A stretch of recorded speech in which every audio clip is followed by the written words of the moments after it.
Daripada Sayyidina Abdullah bin Unais radhiyallahu anhu katanya, saya pernah mendengar Rasulullah sallallahu alaihi wasallam bersabda, akan dibangkitkan manusia pada hari kiamat dalam keadaan berkaki ayam, bertelanjang bulat, tidak berkhatan, juga tidak membawa apa-apa. Lalu berserulah satu seruan yang menyeru dengan suara yang dapat didengar orang yang berada jauh, sebagaimana yang didengar juga orang yang dekat. Suara itu mengatakan, akulah Raja Maha Berkuasa.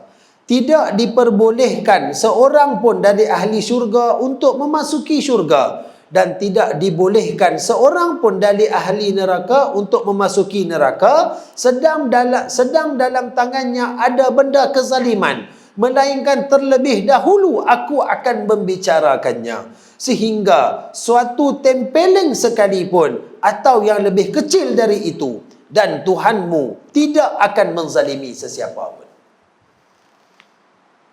Manusia bangun dalam keadaan telanjang bulat, kita tahu. Dalam keadaan tidak berkhatan, kita tahu. Bangun dalam keadaan tak bawa apa pun tak ada, tuan-tuan. Kok nak bawa payung satu kan, mahsyar panas. Kok nak bawa mineral botol satu ke apa, abang nak minum, apa pun tak ada, tuan-tuan. Kita dengan diri kita semata-mata, tak ada pakaian, tak ada apa. Dalam satu riwayat lain, ketika Nabi cerita benda ni, ada sahabat tanya, saya sahabat ke isteri baginda ke, saya tak pasti, salah satu tu, manusia tak malu ke pada waktu tu? Yalah, dengar cerita semua pakai telanjang macam tu, tuan-tuan. Nabi SAW bagi tahu manusia tak ada masa dah nak tengok. Waktu tu masing-masing duk fikir nak pelepah diri. Sampai hal telanjang bogel ni, tuan-tuan, dah tak jadi satu hal yang besar dah pada waktu tu.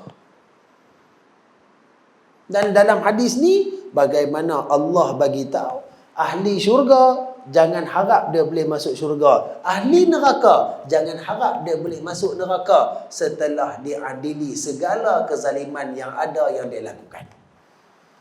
Selepas diadili baru okey. Yang ahli syurga masuk ke syurga, ahli neraka terjun ke neraka. Sampai ahli neraka pun dilarang untuk masuk neraka selagi tidak diadili oleh Allah Subhanahu wa taala. Sebab apa? Sebab kezaliman ni banyak pecahan dia.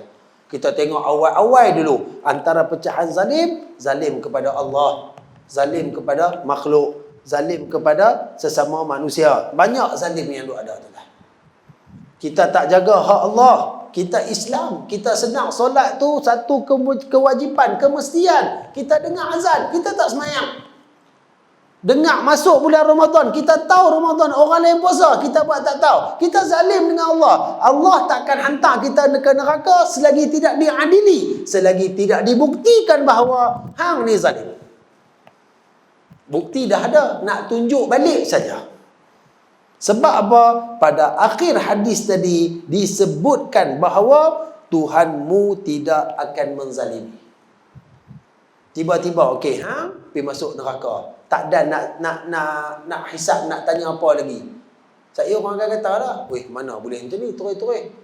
Kita tahulah Tuhan ni Maha Berkuasa, tapi tak boleh macam tu. Allah tak mau bagi ada cakap-cakap, nak tunjuk Maha Adil Allah Subhanahu wa taala. Allah adili dengan saksi-saksi yang akan datang, saksi-saksi yang sama sekali tidak boleh dipertikaikan. Siapa nak pertikai, tuan-tuan, kalau anggota kita sendiri yang jawab? Siapa nak kata dia bohong? Yang jawab tu tangan kita. Yang mengeluarkan suara membenarkan perkara ini dilakukan itu kaki kita. Siapa nak argue?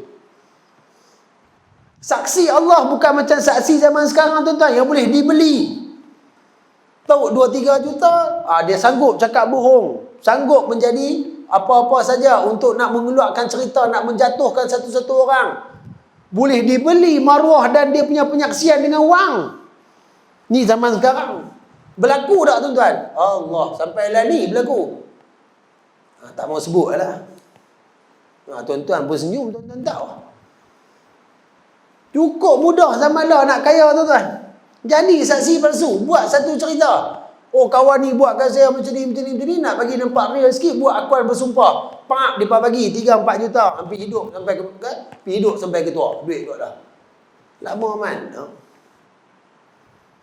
Nescaya akan dibongkarkan semula oleh Allah Subhanahu wa taala. Sambungan pada hadis tadi. Mendengar berita itu, kami para sahabat lalu berkata, "Hai Rasulullah, bagaimana hal kami yang akan datang dalam keadaan berkaki ayam dan telanjang bulat itu?"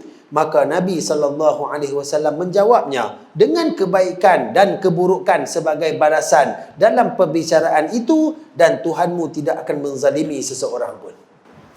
Bagaimana keadaan kita bangun, tuan-tuan, itulah akan menjadi penentu nasib kita. Bangun kita dalam keadaan huru-hara, bangun kita dalam keadaan tak nampak seperti mana manusia yang asal, binasalah kita.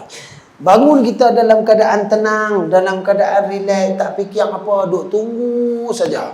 Tak rasa penat, tak rasa keluh kesah, tak rasa panas. InsyaAllah, bahagia kita.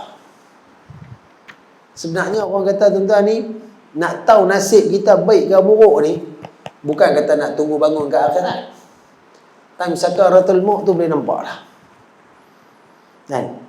Ketika Israel duk mula cabut nyawa kita tu, kita dah tahu dah nasib kita macam mana.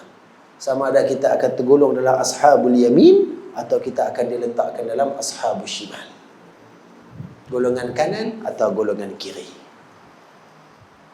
Kalau pada dah mati tu dah nampak dah golongan kiri, tuan-tuan, susahlah. Masalah lah kita. Baru tu, time tu baru kita akan senang.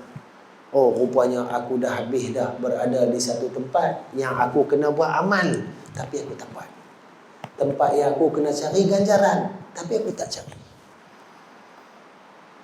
Dan Allah sebut dalam Al-Quran, berjuta manusia duk minta ke Allah, Rabbi laula akhartani ila ajalin qarib. Tuhan, bagilah temposan, bagilah naik balik sat pun jadilah Tuhan, ajalin qarib, sikit pun jadilah, sikit waktu. Depa minta tu nak buat apa? La asaddaqa wa akum minas salihin. Kami nak bersedekah, kami nak beramal, kami nak jadi orang soleh. Tempoh sekali saja. Hidup sekali, mati sekali. Hidup kali kedua, tak ada, mati dah. Jadi kita boleh faham benda ni. Kita tahu, kita sedar, tuan-tuan. Lama mana lagi nak buat benda-benda yang boleh membawa kemurkaan Allah Subhanahu wa ta'ala, boleh bawa kebencian Allah kepada kita.